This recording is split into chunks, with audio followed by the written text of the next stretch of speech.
कल देश भर में प्रोटेस्ट के कई वीडियोस सोशल मीडिया पर वायरल हुए। कई जगह एलिगेशंस लगे कि पीसफुल प्रोटेस्टर्स के साथ एक्सेसिव फोर्स यूज हुआ। कई लोग इंजर्ड हुए और कई लोगों को डिटेन किया गया। इन एलिगेशंस की सच्चाई का फैसला इन्वेस्टिगेशन और कोर्ट्स करेंगे, ये मैं नहीं कर रहा। लेकिन एक सवाल हर सिटीजन के लिए बहुत इंपॉर्टेंट बन जाता है कल के बाद। अगर कल आप उन प्रोटेस्टर्स में होते तो आपके लीगल राइट्स क्या होते? अगर पुलिस आपको डिटेन करे, आपको इंजरीज हो या आपके फंडामेंटल राइट्स का उल्लंघन हो, तो कॉन्स्टिट्यूशन आपको कौन सा अधिकार देता है? आज का वीडियो किसी पॉलिटिकल पार्टी के सपोर्ट या ऑपोजिशन में नहीं है दोस्तों। आज मैं सिर्फ कॉन्स्टिट्यूशन और रूल ऑफ लॉ की बात करूंगा, क्योंकि ये कल जो हुआ उसके बाद हर सिटीजन को जानना बेहद जरूरी हो जाता है। तो नमस्कार, मेरा नाम है एडवोकेट हरीश और आप देख रहे हैं acts with facts by Harish. चलिए शुरू करते हैं। सबसे पहले, हमारे देश में क्या प्रोटेस्ट करना लीगल है या इलीगल? बहुत लोग कहते हैं इंडिया में इस तरह का प्रोटेस्ट करना इलीगल है, लेकिन ये गलत बात है। हमारे कॉन्स्टिट्यूशन में राइट टू प्रोटेस्ट नाम का कोई अलग आर्टिकल या प्रोविजन नहीं है। राइट टू प्रोटेस्ट हमारे कॉन्स्टिट्यूशन में मेंशन नहीं है, लेकिन पीसफुल प्रोटेस्ट का अधिकार कॉन्स्टिट्यूशन के कई फंडामेंटल राइट्स से मिलकर बनता है। जैसे आर्टिकल 19(1)(a) हमें freedom of speech and expression का राइट देता है। आर्टिकल 19(1)(b) हमें इकट्ठा होने का बिना किसी हथियारों के अधिकार देता है। आर्टिकल 19(1)(c) हमें एसोसिएशन और यूनियन बनाने का अधिकार देता है। और ये सारे अधिकार मिलके राइट टू प्रोटेस्ट बन जाता है। और सुप्रीम कोर्ट ने भी कहा है कि प्रोटेस्ट करना एक डेमोक्रेसी में जरूरी है। लेकिन याद रखिए दोस्तों, ये राइट्स एब्सोल्यूट नहीं है। पब्लिक ऑर्डर, सिक्योरिटी या अन्य रीजनेबल कारणों के लिए ये राइट्स रिस्ट्रिक्शंस के अंदर ही इस्तेमाल किए जा सकते हैं। लेकिन अगर आपको पुलिस डिटेन या अरेस्ट करे, तो कौन सा आर्टिकल है जो आपको बचाता है, आपको हक देता है इसके विरुद्ध? तो वो है आर्टिकल 22, जो बात करता है प्रोटेक्शन अगेंस्ट आर्बिट्ररी अरेस्ट या डिटेंशन, यानी मनमानी पूर्वक बिना किसी कारण के अरेस्ट या डिटेंशन के विरुद्ध ये आर्टिकल आपको प्रोटेक्ट करता है। क्योंकि इस आर्टिकल के द्वारा अरेस्ट होने के बाद पुलिस को कुछ चीजें फॉलो करनी पड़ती है। जैसे आपको अरेस्ट का रीजन बताया जाना चाहिए, आपको अपने लॉयर से मिलने का अधिकार देना चाहिए, और अरेस्ट के बाद 24 घंटे के अंदर मैजिस्ट्रेट के सामने आपको प्रस्तुत करना बेहद जरूरी बन जाता है, जिसमें कि जर्नी का रीजनेबल टाइम निकाला जाता है। अगर किसी व्यक्ति को कानून के विरुद्ध डिटेन किया गया है, तो उसके फैमिली मेंबर्स या लॉयर हाई कोर्ट या सुप्रीम कोर्ट में जा सकते हैं। और हमारे कॉन्स्टिट्यूशन में रिट नाम का एक शब्द है, जिस शब्द के तहत हम सुप्रीम कोर्ट या हाई कोर्ट भी जा सकते हैं against the illegal unlawful detention. अब हम समझते हैं रिट क्या होता है। बहुत लोग रिट शब्द सुनते हैं लेकिन समझते नहीं। सिंपल लैंग्वेज में रिट एक कॉन्स्टिट्यूशनल ऑर्डर है, एक कॉन्स्टिट्यूशनल हुक्म है, जो हाई कोर्ट या सुप्रीम कोर्ट किसी अथॉरिटी, जैसे कल के केस में देखें तो पुलिस अथॉरिटी, उनको ये इशू करता है ताकि सिटीजन के लीगल या फंडामेंटल राइट्स की रक्षा हो सके। तो आज के इस वीडियो में मैं आपको दो रिट्स के बारे में बताऊंगा जो कल जो प्रोटेस्ट हुआ उससे रिलेट करते हैं दोस्तों। तो सबसे पहले रिट का नाम है हेबियस कॉर्पस।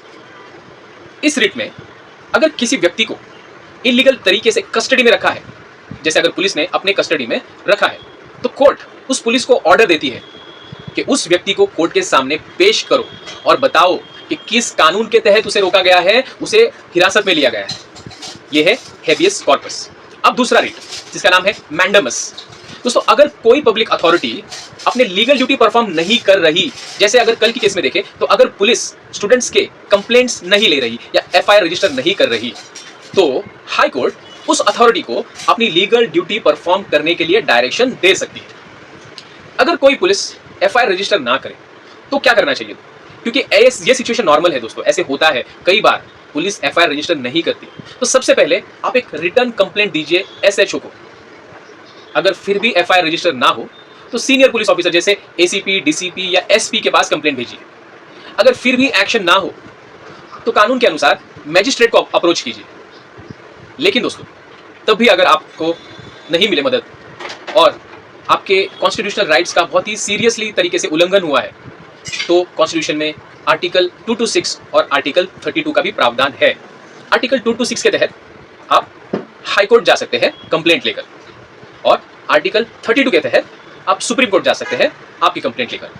और सुप्रीम कोर्ट और हाई कोर्ट जरूर आपकी मदद करेंगे जब भी आपके फंडामेंटल राइट्स को वायलेट किया जाएगा। अब इन सिचुएशंस में जो कल हुई, एविडेंस प्रिजर्व करना बहुत ही इंपॉर्टेंट हो जाता है दोस्तों। तो एविडेंस कैसे प्रिजर्व करें, क्योंकि कोर्ट्स इमोशंस से नहीं चलते, कोर्ट्स एविडेंस से फैसला करते हैं।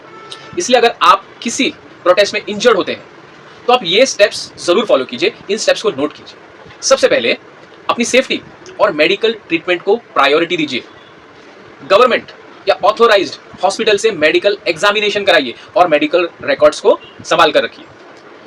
आपको जो इंजरी हुई है उसके फोटोज और वीडियोस सेव कर लीजिए। उनको एडिट या फॉरवर्ड करने से पहले ओरिजिनल फाइल या अलग से सेव कीजिए। क्लाउड स्टोरेज या दूसरे डिवाइस पर बैकअप बना लीजिए। अगर आपके कपड़ों पर खून के दाग है तो उन कपड़ों को भी संभाल के रखिए, क्योंकि ये भी एविडेंस बन जाएंगे दोस्तों। और इंसिडेंस जब हुआ है तभी का एग्जैक्ट टाइम, जगह और पूरी टाइमलाइन को लिख लीजिए। जब तक आपको ये सब कुछ याद है आप नोट कर लीजिए दोस्तों। और आसपास के आई विटनेसेस के नाम और उनके मोबाइल नंबर्स भी नोट कर लीजिए। और देखिए अगर आसपास सीसीटीवी कैमरास है तो उनके फुटेज प्रिजर्व करने के लिए जल्दी से रिटर्न रिक्वेस्ट दीजिए, क्योंकि कई सिस्टम्स कुछ ही दिनों में अपनी पुरानी रिकॉर्डिंग्स या तो डिलीट करते हैं या तो रिमूव कर देते हैं। और दोस्तों, पुलिस अगर कंप्लेंट नहीं ले रही है तो आप आपकी कंप्लेंट ईमेल से भी भेज सकते हैं, पोस्ट से भी भेज सकते हैं। लेकिन याद रखिए, स्ट्रॉन्ग एविडेंस ही स्ट्रॉन्ग केस बनाता है दोस्तों, इसलिए सारी चीजें जरूर नोट कर लीजिए। और एंड में दोस्तों, हम सब जानते हैं पुलिस के पास पावर्स है, लेकिन पुलिस कॉन्स्टिट्यूशन से ऊपर नहीं है दोस्तों। और हमें यह भी समझना चाहिए कि हम एज ए सिटीजन हमारे पास राइट्स है, लेकिन हमारी कुछ रेस्पॉन्सिबिलिटीज भी है दोस्तों। और एक मजबूत यानी स्ट्रॉन्ग डेमोक्रेसी वही होती है जहां प्रोटेस्ट भी कॉन्स्टिट्यूशन के अंदर हो और पुलिसिंग भी कॉन्स्टिट्यूशन के अंदर हो। इसीलिए आज का वीडियो किसी के फेवर या अगेंस्ट में नहीं है, ये वीडियो सिर्फ रूल ऑफ लॉ के फेवर में है। और ये वीडियो सिर्फ उन लोगों के लिए है जिनको ये जानकारी नहीं है, हमारे फंडामेंटल राइट्स की जानकारी हो या रिट्स की जानकारी हो। तो दोस्तों, अगर आपको ये वीडियो यूजफुल लगा तो इसे जरूर शेयर कीजिए। हो सकता है आपका एक शेयर किसी व्यक्ति को उसके कॉन्स्टिट्यूशनल राइट्स समझने और सही समय पर यूज करने के मदद कर सके दोस्तों। कल जो भी हुआ, जो भी वीडियोस हमने देखे, जो भी फोटोज देखे, बहुत ही दुखद था, बहुत ही बुरा लगा। और मैं जानता हूँ मेरी तरह आप भी उन स्टूडेंट्स के साथ हो, जस्टिस के साथ हो और सच्चाई के साथ हो। तो दोस्तों, मिलते हैं अगले वीडियो में। Thank you for watching. जय हिंद।